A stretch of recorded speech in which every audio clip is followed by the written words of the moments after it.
Mother's Jake here with a couple of battles that were on the journey to my third mark in the Panther II. And both of these ace games actually occurred here on the Sand River map. The first one was me playing solo, which is pretty much about, I'd say at this point, about 75% of my games. And the second one is actually featuring my wife during one of her live streams and a longtime viewer named Rainershine.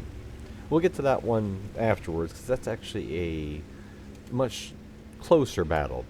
This first battle features, the main thing would be recognizing an issue in your team's deployment and reacting to it. First here, it looks like I almost go AFK, but what I'm actually watching is I'm not into my final position no matter what. I would have moved up substantially if I thought it was needed. But I'm watching how many teammates I have pushing south already. I'm not really needed there. I'm not going to go middle, as I'm not a heavily armored vehicle. But I'm looking to the north, and I see only two going to the northeast corner. Now, it's far too late for me to make a run all the way up there. What it's not too late to do is to get up here in what's normally a traditional tank destroyer spot and offer some supportive fire. And here's a huge difference between the stereotypical camping and actual supportive fire. If you're camping, you're basically not doing anything. And no, don't fall into the trap of how people accuse tank destroyers of camping. If they're actively firing their gun, they're helping their team. So there's no reason for anyone to be belittled for actively helping their team. I'm in a position where I have shots. I'm actually firing at that Barask. I'm the only one on my team who has shots outside of artillery on that Barask when he pulls back. And I'm also firing at a TNH. This position here may be a support position, but it allows me to cover the Carnarvon and the TNH on my team who are in trouble. Look at their health, look at their position. They are about to be overrun. Especially after my teammate flexed from their area to go northeast. Can't really fault them. There was only two in the northeast, and a lot of people view that as a really important corner. I just view map control in general as important. And I have a lot of targets of opportunity, so my gun is remaining hot. And in doing so, I'm not camping. Yes, I'm back here firing long range. That's what the Panther II excels at, is long range support fire. And as you'll see, there's very little downtime from my loader. He's getting a workout. But my whole point is to try to keep what teammates I have in the north, keep them alive as long as I can, no matter how and where I have to fire to do so.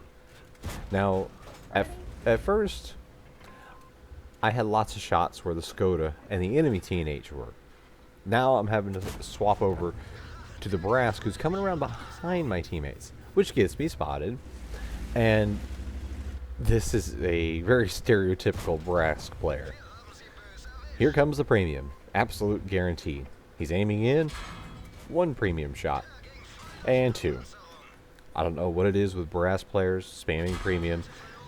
They are almost as bad as the Progettos and Cromwell Bs. Which, again, typical. I see it. If I see a Barask player, I know to expect it. And that's their credits to spend. But, again, my job here is to keep the fire up. I'm going to try to stay alive. It was fine. The Barask focused on me, because that means a teammate wasn't taking the hits. Instead, he ended up dying. I wanted to get a good tracking shot on the Skoda, keep him pinned there, because I had tracked him earlier, which means he does not have his repair kit right now. And keeping track of these things, it hasn't been 90 seconds.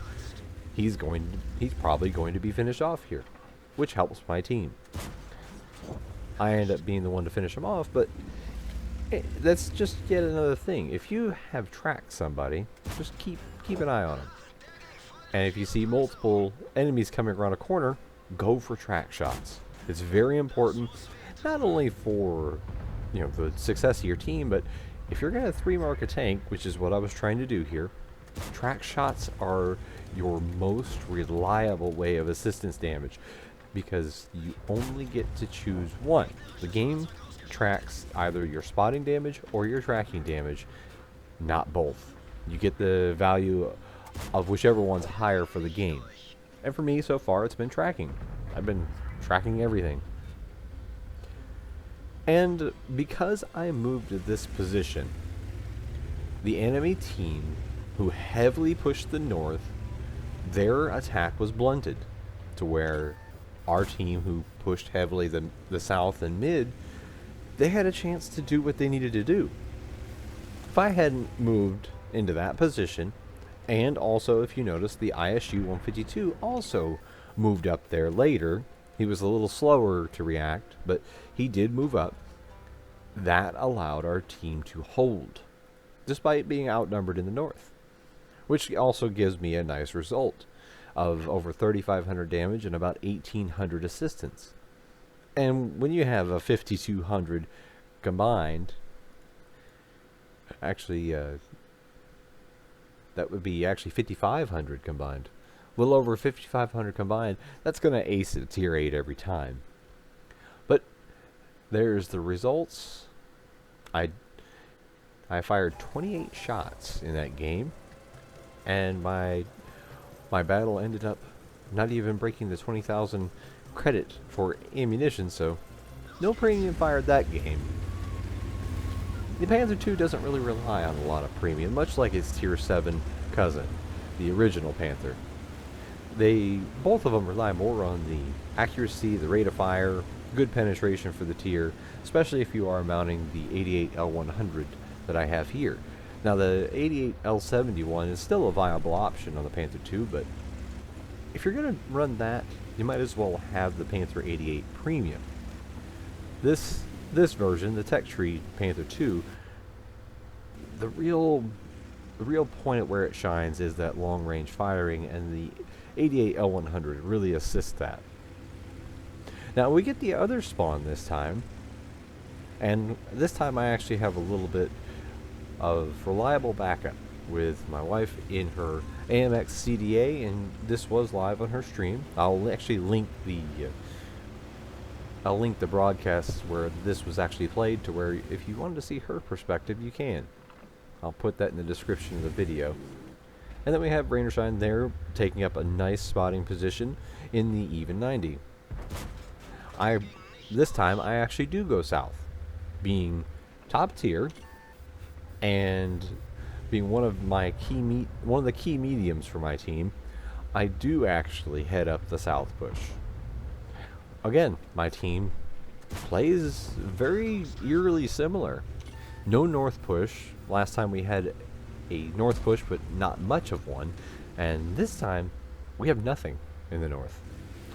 My wife is in the CDA overwatching, and our AMX 1357, it looks like he's flexing around to help with spotting in that area, but we're basically playing this as a southern push, which turns more into a southern hold. Because despite us not having anything in the north, we're not making any progress in the south. And I'm not wanting to throw my vehicle away, because the first one who goes over in the south, if he's not a light tank that can move, they're probably going to either take tremendous damage or lose their vehicle. And quite frankly, I don't want to throw away one of our top tier mediums. So I'm playing it a little conservative and keeping my eye to the north. And the moment that I see lots of enemies already pushing from the north, this is why I didn't want to throw any hit points. If I throw my hit points away in the south, then I can't do anything late game. And that was already on my mind, is that I'm going to need to help defend base. And now here comes the north push as they flank around through the northwest. I expected it, and that's a big part of why I didn't make any kind of heavy push in the south. There's no point in it when I know I'm going to be needed back at base already. Too many players, they'll tunnel vision into what they need to do in their mind, and they don't keep an eye on the map. They don't keep an eye on the situation as it evolves.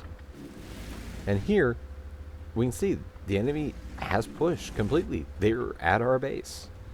They're so far winning the middle.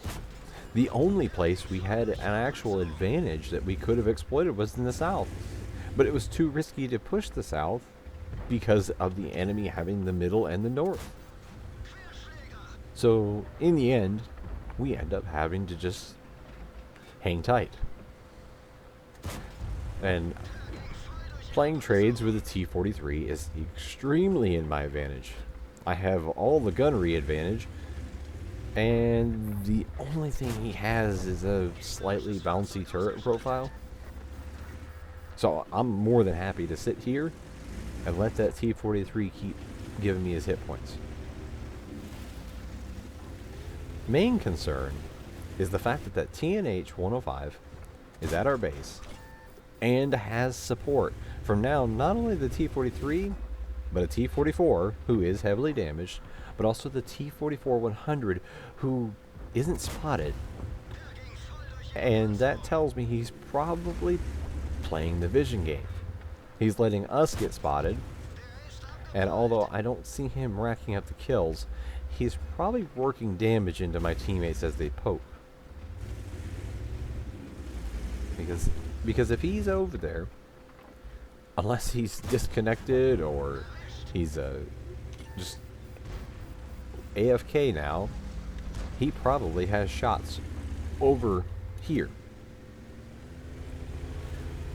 So now though, the TNH actually made the mistake of moving up onto the hill. Now he has a damaging gun, but he doesn't have enough hit points.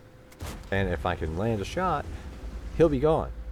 So between me, the VK, and my wife here in the AMX, we're going to push up.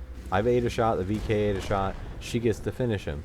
So there's some hit point sharing, and with him gone now, the T-44-100 has to move in. Because now his spotter's gone. The SU-101, he is now making the push, but he's doing it alone. So unless this T-43 pokes up, which I'm going to test by just poking my turret up, unless the T-43 gets involved simultaneously with the SU-101, this SU-101 is dead. He just doesn't know it yet. I'm also looking at the center where the Caliban is. The Caliban, of course, can reduce your hit points real quick, really fast. Now, the AT-15 pushing up, who was spotted way to the back, means he's probably got all the support. If he's moved up, everybody's probably right here ready to make another attempt at a push. And I can see the T-43 is flexed over, and now he's taken up on the hill. So that leaves me with a little bit of wonder about that T-44-100. Why is that top tier medium not already over here? I mean, we're boxed in. I still have pretty good amount of hit points from being careful and sharing them only when I had to.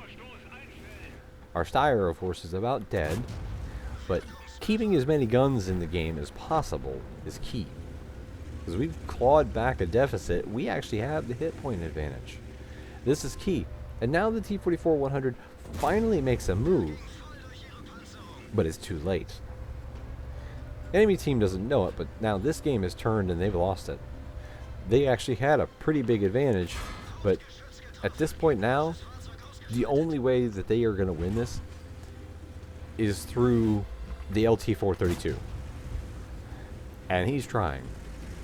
The LT-432 is really the only tank left that's going to win this game for them. T-44-100 has waited way too long. I don't know what he was doing, but by a full health top tier medium sitting back for so long, now he's given us a chance to come all the way back from being down. I do believe we were down 3-7 at one point, but now we actually have a 1100 hit point advantage and a 2 tank advantage. So the only way to win now would be for the LT-432 to play spotter and the Caliban to finish us off one at a time. And the LT-432 just messed up. He pinned himself into where I actually have, in my Panther II, enough speed to cut him off. That should have been right there, the finishing shot. But Russian side armor holds up for 1, but not 2 shots. Now, that's really the coup de grace, in my opinion, but T-44-100 is going to try one last attempt. Wrong time, wrong place. He should have gotten on cap a long time ago. They could have actually won this if he had done that. If the T-44-100 and the T-43 had gotten on cap together when they still had a lot of support, this game would have been a loss. If they did that in the middle of us having to fight the T&H, we wouldn't have been able to push through to reset because they had control of the middle entirely. And now we're down to a Caliban, which, of course, is a dangerous tank, but even if he finishes one of us off completely, worst case scenario, if he takes out my wife in her AMX and finishes off the Centurion 1, he's going to go on reload.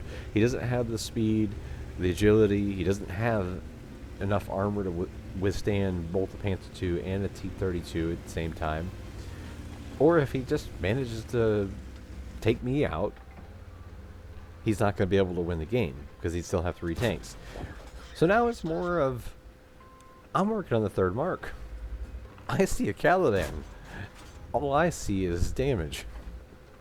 I see enough for me to possibly get that.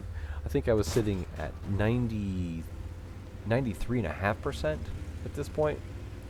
And I'm thinking, okay, I might actually get a full percent out of this.